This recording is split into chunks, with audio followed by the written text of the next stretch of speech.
because she's not a white person. How concerned are you that this kind of hate would follow you to the White House? Well, look, it's going to follow us wherever we go because that's the nature of public life in America, and it's disgraceful. Look, I love my wife. I'm very proud of her.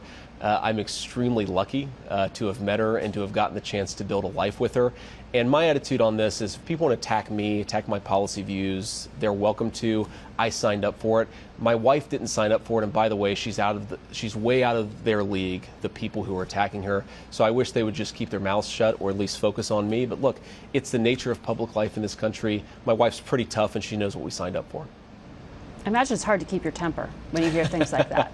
Yeah, I get pissed off sometimes, certainly. Yeah. When people attack your family, and certainly attack your family for something that no person can control. And I do think that there's been this thing in America where we've said that we should judge people based on their skin color, based on their immutable characteristics, based on things that they can't control.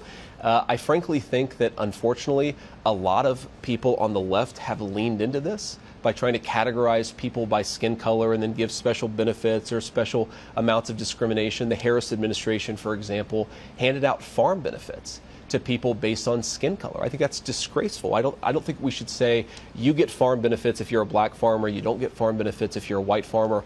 All farmers, we want to thrive, and that's certainly the President Trump and J.D. Vance view of the situation. But I do think, unfortunately, when our leaders divide us by race, you're going to have hate on the left side of the political spectrum, you're going to have hate on the right side of the political spectrum. We should just judge people based on individual characteristics and based on merit, and that's certainly what President Trump and I want to do.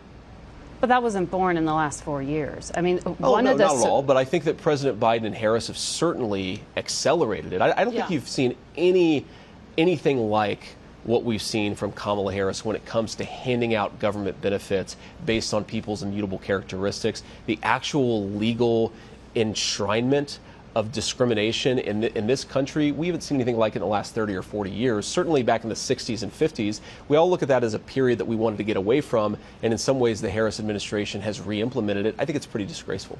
Well, in your own movement, that's what I want to ask about, because one of the supremacists who was saying things like this about your family, Nick Fuentes, an avowed anti-Semite, went after your wife. He had previously dined at Mar-a-Lago with Donald Trump.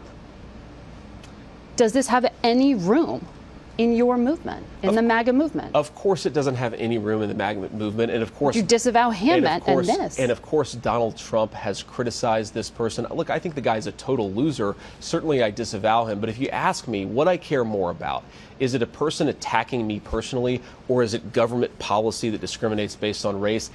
That's what I really worry about. We're going to mark this year the 3-year anniversary of the end of the U.S.